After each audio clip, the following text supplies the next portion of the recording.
तो मैं डॉक्टर जमील आज आप लोगों को इस लेक्चर में डिटेल में बताऊंगा हाइपरटेंशन इमरजेंसी क्या होता है और हाइपरटेंशन अर्जेंसी क्या होता है।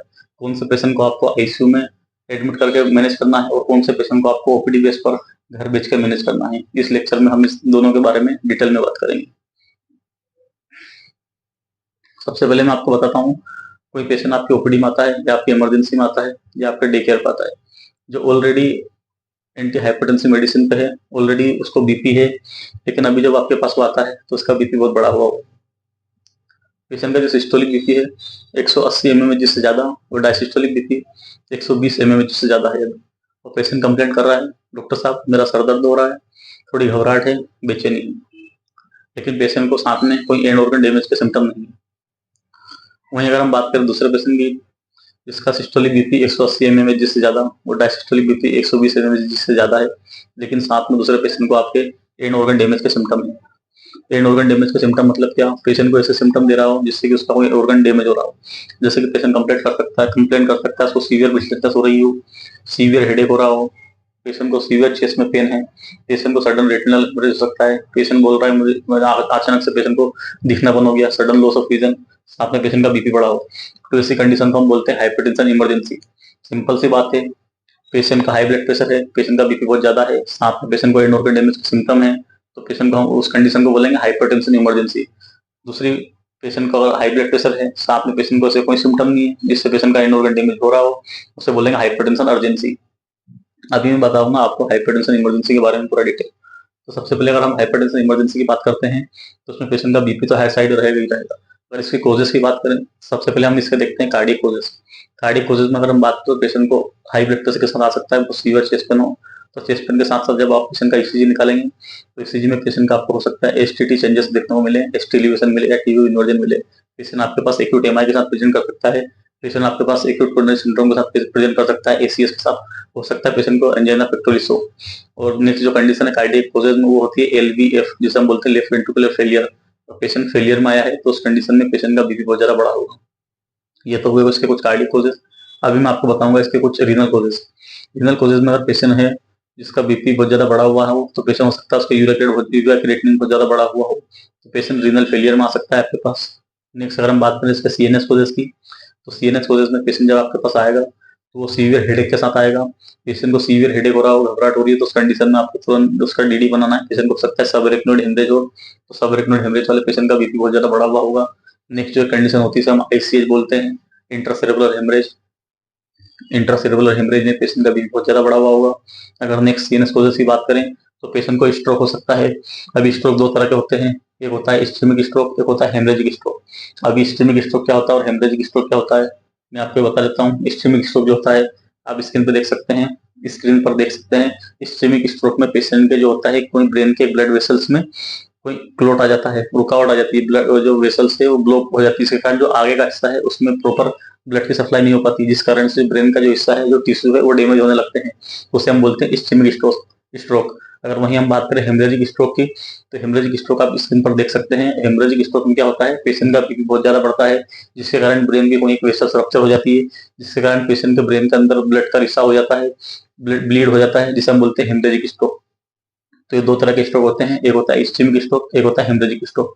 जो सीएनएस कोजेज में हम बात करें तो पेशेंट को हो सकता है पेशेंट हाइपरटेंसिव इमरजेंसी हाइपरटेंसिव इंसेफ्लोपैथी में हो, पेशेंट अल्टर्ड सेंसोरियम में हो, और एक और मेडिकल कंडीशन होती है सीएनएस की जिसे हम बोलते हैं press post reversible encephalopathy syndrome. Next जो पेशेंट को सीजर आ सकते हैं, अगर कोई पेशेंट को सीजर आ रहे हैं तो उस कंडीशन में पेशेंट का बीपी बहुत ज्यादा बढ़ा हुआ हो। तो ये तो हुए इसके कुछ इसके सीएनएस कोजेज की।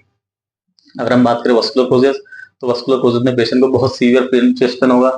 चेस्ट पेन होगा उस पेशेंट को आपको तुरंत सोचना है कि पेशेंट को एमआई हो सकता है। दूसरी जो कंडीशन होती है वस्कुलर में हम बोल सकते हैं पेशेंट को एओर्टिक डाइसेक्शन, एओर्टिक डाइसेक्शन वाले पेशेंट का बीपी बहुत ज्यादा बढ़ा हुआ होगा। अगर नेक्स्ट हम बात करें इसके कुछ प्रेगनेंसी रिलेटेड, तो प्रेगनेंसी में पेशेंट को बीपी बहुत ज्यादा बढ़ता है, उसे हम बोलते हैं पीआईएच, जिसे हम बोलते हैं प्रेगनेंसी इंड्यूस हाइपरटेंशन। ये तो कुछ हो गया इसका सीएनएस को मैंने आपको बता दिया, CNS causes, cardiac causes, renal causes और प्रेगनेंसी कोजेस बता दी। अभी हम बात करेंगे रेस्पिरेटरी कोजेस। अगर वो पेशेंट सीवियर ब्रीथलेसनेस के साथ आ रहा है, साथ में उसका बीपी बहुत ज्यादा बढ़ा हुआ है, पेशेंट को बहुत ज्यादा सांस भर रही है, तो उसमें पेशेंट हो सकता है पल्मोनरी एडिमा में हो। तो पल्मोनरी एडिमा वाला पेशेंट जब आपके पास आएगा तो सीवियर ब्रीथलेसनेस होगी, साथ में पेशेंट का ऑक्सीजन लेवल कम होगा, सेचुरेशन कम होगा, टेकिपनिया होगा, सांस तेज चलेगा, टेकिकार्डिया हो सकता है पेशेंट को, बीपी बहुत ज्यादा रहेगा, तो ऐसे पेशेंट को भी आपको आईसीयू में एडमिट करके पेशेंट को आईवी मेडिसिन देना है, पेशेंट को आईसीयू में एडमिट करना है। इसको आपको ओपीडी बेस पे मैनेज नहीं करना है, वरना आप लोग सोचे पेशेंट को नेबुलाइज करा दें, हाइड्रोकोट कर लगा दें, पेशेंट थोड़ी देर में ठीक हो जाएगा, घर भेज दें, ऐसा नहीं है। ऐसे पेशेंट को आपको तुरंत एडमिट करना है। अगर कुछ हम इसका अनादर कोजेस की बात करें तो अनादर कोजेस में पेशेंट को रेटिनल हेमरेज हो सकता है, सडन विजन लॉस हो सकता है, पेशेंट अल्टर्ड सेंसोरियम हो सकता है, पेशेंट अनकॉन्शियस हो सकता है। ये कुछ अनादर कोजेस इसके। अगर हम कुछ इसके ट्रोमेटिक कोज की बात करें तो ट्रोमेटिक कोजेस में पेशेंट को हो सकता है आईसीएच हो, पेशेंट को हो सकता है ट्रोमेटिक ब्रेन इंजरी हो, पेशेंट को आरटीए का है तो पेशेंट को डिफियस एक्सोनल इंजरी हो सकती है। तो ये तो मैंने जो आपका हाइपरटेंशन इमरजेंसी होता है इसके कोजेस बताएं। अभी मैं आपको बताऊंगा इसका बीपी का गोल क्या होता है, तो आपको बीपी कंट्रोल कितना करना होता है। तो जो आपका हाइपरटेंसिव इमरजेंसी होता है इसमें आपका जो बीपी होता है फर्स्ट 2 आवर्स में, फर्स्ट टू आवर्स से पहले जो 2 घंटे होते हैं उसमें आपको पेशेंट का बीपी 20 से 25% तक कम करना है, उससे ज्यादा कम नहीं करना है। कुछ बीमारियां हैं, कुछ कॉजेज है जिसमें जो तुरंत कम करना है वो अभी आपको मैं बताऊंगा, और किनमें बीपी तुरंत कम नहीं करना है वो भी मैं आपको अभी बताऊंगा। तो जिसमें जो हाइपरटेंशन इमरजेंसी होती है इसके जो फर्स्ट 2 आवर्स होते हैं उसमें आपको जो पेशेंट का बीपी है 20 to 25% कम करना है, उससे ज्यादा कम नहीं करना है। अगर पेशेंट आपका 180 के बीपी पर आता है तो उसका आपको फर्स्ट 2 घंटे के अंदर, जो पहले 2 घंटे हो 1 से 2 घंटे उसमें उसका बीपी उसमें आपका उस पेशेंट का जो बीपी है आपको 160 mmHg तक लाके रखना है। उसके बाद जो 4 से 6 घंटे होते हैं उसमें जो पेशेंट का बीपी आपको 140 mmHg तक लाना है सिस्टोलिक, और डायसिस्टोलिक 100 तक। नेक्स्ट जो 24 to 48 आवर्स होते हैं उसमें पेशेंट का बीपी आपको नॉर्मलाइज करना है। तो ये हाइपरटेंशन इमरजेंसी का जो पेशेंट का जो बीपी होता है उसको कंट्रोल करने का क्राइटेरिया है। फर्स्ट 2 आवर्स में 20-25% कम करना है आपको। नेक्स्ट जो 4 to 2 आवर्स होते हैं, 4 to 6 आवर्स रहेंगे उसमें आपको पेशेंट का बीपी 140 तक लाना है। नेक्स्ट 24 to 48 आवर्स में पेशेंट का बीपी आपको नॉर्मलाइज करना है। अभी मैं आपको बताऊंगा कौन सी बीमारी में आपको कितना बीपी कम करना और क्या दवाई देना है। अगर हम बात करें कार्डियक कोजेस की, तो अगर कोई पेशेंट कार्डियक कोजेस के साथ आ रहा है, हाई ब्लड प्रेशर पेशेंट का सामने पेशेंट को सीवियर चेस्ट पेन है, आप पेशेंट का ईसीजी निकालेंगे। ईसीजी में आपको एसटीटी चेंजेस मिलेंगे। हो सकता है पेशेंट को एसटी एलिवेशन हो, एमआई हो, मायोकार्डियल इंफेक्शन हो, या पेशेंट को हो सकता है टीएम इन्वर्जन हो, या पेशेंट को हो सकता है एसटीटी चेंजेस हो। तो इस कंडीशन में पेशेंट को आपको तुरंत बीपी कम करना है। पेशेंट को आपको अगर एमआई के साथ आता है तो उसको थ्रोम्बोलाइज करना है, इसमें एडमिट करके। थ्रोम्बोलाइज आप किसी से भी कर सकते हैं जो आपके पास हो, एसटी के हो तो एसटी के से कर सकते हैं, स्ट्रेप्टोकाइनेस। अगर आपके पास रिटेलेक्स हो तो रिटेलेक्स से कर सकते हैं। नेक्स्ट जो इसमें आपकी जो ड्रग ऑफ चॉइस रहेगी वो इसमें आपको देना है, पेशेंट को एंटीजी देना है, और आपको पेशेंट को एंटीजी देना है, साथ में पेशेंट को आपको थ्रोम्बोलाइज करना है। नेक्स्ट जो है अगर पेशेंट को आपके पास एलवीएफ में आता है तो एलवीएफ वाले पेशेंट को बीपी आपको पेशेंट को एंटीजी देना है, साथ में पेशेंट को बाइपेप लगाना है। इस तरह से आपको कार्डियक वाले जो पेशेंट रहेंगे उनको मैनेज करना है, लेकिन साथ में इसमें आपको पेशेंट को आईवी मेडिसिन ही देना है, ओरल मेडिसिन नहीं देना है। नेक्स्ट अगर हम बात करेंगे सीएनएस कोजेस की, तो सीएनएस कोजेस में अगर कोई पेशेंट आपके पास सीवियर हेडेक के साथ आता है हाई ब्लड प्रेशर के साथ, तो पेशेंट को हो सकता है सबएरेक्नोइड हेमरेज हो। तो आपका जो सबएरेक्नोइड हेमरेज वाला पेशेंट रहेगा उसका भी बीपी आपको तुरंत कम करना है। वो कम क्यों करना है, अभी तो मैंने आपको बताया था बीपी आपको स्लो कम करना है। फर्स्ट 2 आवर्स में 25%, 20% के अराउंड, नेक्स्ट में 140 तक लाना है, और नेक्स्ट 24 to 48 आवर्स में नॉर्मलाइज करना है। लेकिन अभी मैं आपको बोल रहा हूँ सबएरेक्नोइड हेमरेज में आपको बीपी तुरंत कम करना है। वो क्यों करना है, वो इसलिए करना है क्योंकि सबएरेक्नोइड हेमरेज जो आपका हुआ है वो ब्रेन में कोई आर्टरी के रप्चर होने के कारण हुआ है। अगर आप बीपी यहाँ पे स्लो कम करेंगे, धीरे धीरे कम करेंगे, तो आर्टरी के री रप्चर होने के चांसेस रहते हैं बहुत ज्यादा। अगर आप पेशेंट का बीपी धीरे धीरे कम करेंगे तो जो आर्टरी है ब्रेन में वो री रप्चर हो सकती है, जिसके कारण पेशेंट का सबएरेक्नोइड हेमरेज और बढ़ सकता है, जिसके कारण पेशेंट की जान को खतरा हो सकता है। इसलिए आपको हमेशा याद रखना है सबएरेक्नोइड हेमरेज पेशेंट को है बीपी तुरंत कम करना है। इसमें जो आपकी ड्रग ऑफ चॉइस रहेगी वो निकार्डिपिन रहेगी, आईवी आपको पेशेंट को निकार्डिपिन देना है, और लोबेटलोल भी दे सकते हैं आप। नेक्स्ट अगर हम बात करें आईसीएच, इंट्रासेरेब्रल हेमरेज, तो इंट्रासेरेब्रल हेमरेज आईसीएच में भी आपको पेशेंट का बीपी तुरंत कम करना है। वो क्यों करना है, क्योंकि आईसीएच में जो हुआ है ब्रेन की कोई वेसल्स रप्चर होने के कारण हुआ है।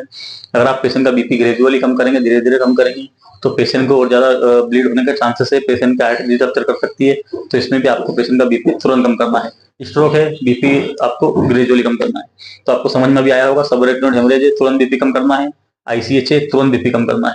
अभी मैं आपको बताऊंगा स्ट्रोक का ट्रीटमेंट। स्ट्रोक 2 तरह के होते हैं, जो अभी मैंने आपको बताया था, एक होता है हेमरेजिक स्ट्रोक, एक होता है आपका इस्केमिक स्ट्रोक। तो जो आपके स्ट्रोक होते हैं, हेमरेजिक हो या फिर इस्चेमिक हो, दोनों कंडीशन में आपको बीपी पेशेंट का ग्रेजुअली डिक्रीज करना है, धीरे धीरे कम करना है। धीरे धीरे कम क्यों करना है? वो इसलिए करना है क्योंकि पेशेंट को जहाँ पे स्ट्रोक हुआ है ब्रेन के जिस एरिया में, वहाँ पे वेसल्स या तो रप्चर हुई है या फिर वेसल्स ब्लॉक हुई है, जिसके कारण पेशेंट का जो एरिया है जो डेड हो रहा है हुआ है, वहाँ पे प्रॉपर ब्लड की सप्लाई नहीं जा पा रही है। अगर आप पेशेंट का बीपी फास्ट कम कर देंगे एकदम से, तो वहाँ पे हो सकता है ब्लड की सप्लाई और ज्यादा कम हो जाए, जिसके कारण पेशेंट का जो टिश्यू है उस एरिया का और ज्यादा डेड हो जाए, और ज्यादा वहाँ पे पेशेंट को ऑक्सीजन की सप्लाई ना जा पाए, जिसके कारण पेशेंट की कंडीशन और खराब हो सकती है। तो इसलिए कोई पेशेंट आपके पास जो इस्चीमिया वाला रहता है या फिर हेमरेज वाला रहता है, कोई लकवे वाला पेशेंट होता है, जो स्ट्रोक वाला पेशेंट होते हैं, उसमें आपको पेशेंट का बीपी ग्रेजुअली कम करना है। और इसमें पेशेंट का बीपी आपको हमेशा याद रखना है, थोड़ा हायर साइड रखना है।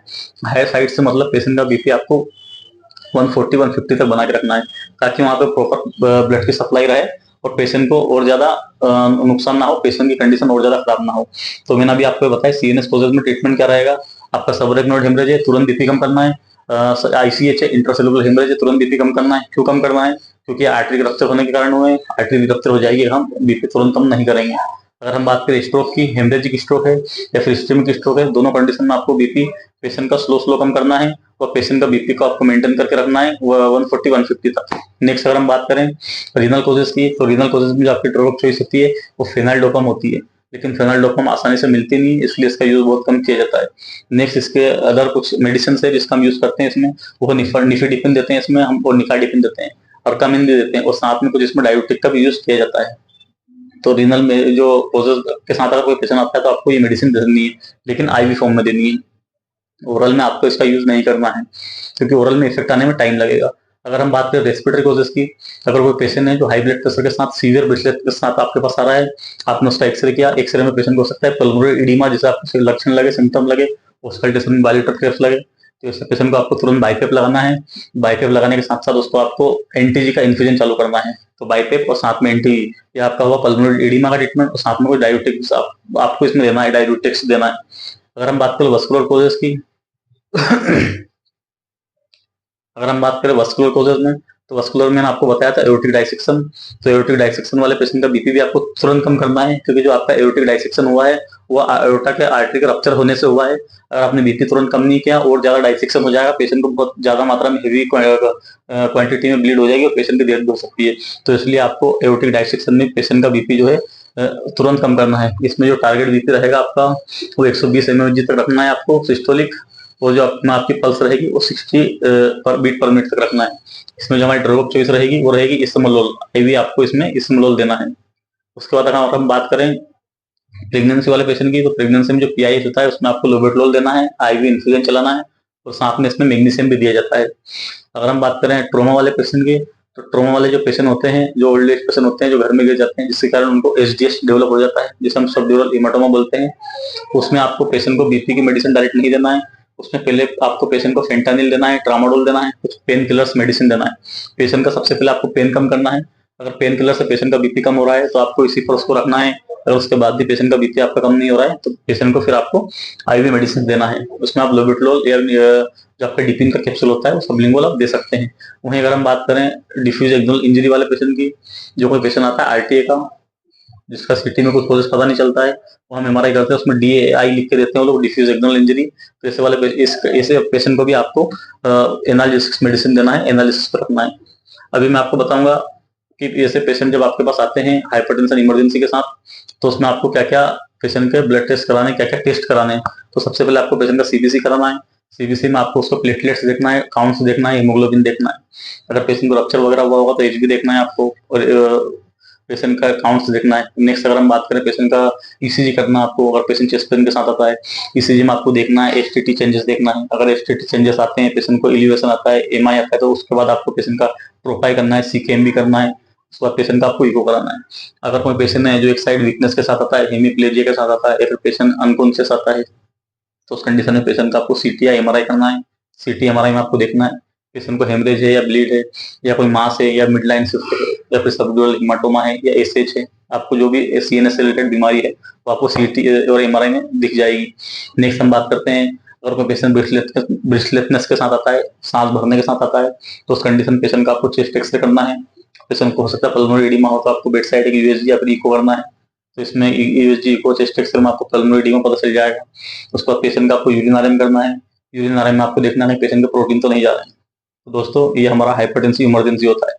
तो अभी मैं आपको समराइज करवा देता हूँ हाइपरटेंशन इमरजेंसी और अर्जेंसी क्या होता है। हाइपरटेंशन अर्जेंसी, पेशेंट का हाई ब्लड प्रेशर, साथ में पेशेंट को किसी तरह के एंड ऑर्गन डैमेज के सिम्टम नहीं है, उससे हम हाइपरटेंशन अर्जेंसी बोलते हैं। वहीं अगर हाइपरटेंशन इमरजेंसी की बात करें तो हाइपरटेंशन इमरजेंसी में पेशेंट को हाई ब्लड प्रेशर के साथ एंड ऑर्गन डैमेज के सिम्टम रहेंगे, उसे हम हाइपरटेंशन इमरजेंसी बोलते हैं। एंड ऑर्गन डैमेज के सिम्टम जैसे कि सीएनएस में अगर हम बात करें तो पेशेंट को स्ट्रोक हो सकता है। स्ट्रोक दो तरह के होते हैं, एक होता है इस्केमिक, एक होता है हेमरेजिक। उसके बाद पेशेंट को सबरेक्टल हेमरेज हो सकता है, आईसीएस हो सकता है, हाइपरटेंसिव इंसेफ्लोपैथी में पेशेंट हो सकता है, पेशेंट को अल्टेड सेंसरियम हो सकता है, पेशेंट को प्रेस हो सकता है, या फिर पेशेंट को सीजर आ सकते हैं। नेक्स्ट अगर कार्डियक कोजेस की बात करें तो पेशेंट को एमआई हो सकता है, पेशेंट एलवीएफ में हो सकता है। रीनल कोजेस की बात करें तो रीनल में पेशेंट एक्यूट रीनल फेलियर में हो सकता है। वस्कुलर में पेशेंट को एओर्टिक डाइसेक्शन हो सकता है। अगर हम बात करें रेस्पिरेटरी कोजेस की, रेस्पिरेटरी में पेशेंट को पल्मोनरी एडीमा हो सकती है। अगर अदर कोजेस की बात करें तो अदर में पेशेंट को रेटिनल हेमरेज हो सकता है, पेशेंट को सडन विजन लॉस हो सकता है, पेशेंट को ब्रेथलेसनेस हो सकती है, पेशेंट सडन अनकॉन्शियस हो सकता है, पेशेंट अल्टेड सेंसोरियम में आपको बता सकता है। ये कुछ इसके अदर कोजेस हुए। प्रेगनेंसी में पेशेंट को पीआईएच हो सकता है, प्रेगनेंसी इंड्यूस्ड हाइपरटेंशन जिसे हम बोलते हैं। अगर हम इसके ट्रोमा वाले पेशेंट की बात करें तो ट्रोमा में पेशेंट को एसडीएच हो सकता है, आईसीएच हो सकता है, पेशेंट को ट्रोमेटिक ब्रेन इंजरी हो सकती है, पेशेंट को इंटरसेल्युलर हेमरेज हो सकता है। तो दोस्तों ये आपका हाइपरटेंशन इमरजेंसी और अर्जेंसी क्लियर होगा। यदि आप लोग कमेंट सेक्शन में कमेंट करके जरूर बताएं लेक्चर आपको कैसा लगा। अगर आपकी कुछ क्वेरी हो इससे रिलेटेड तो आप लोग जरूर पूछ सकते हैं कमेंट सेक्शन में। चैनल को लाइक शेयर सब्सक्राइब करना ना भूलें। Thank you.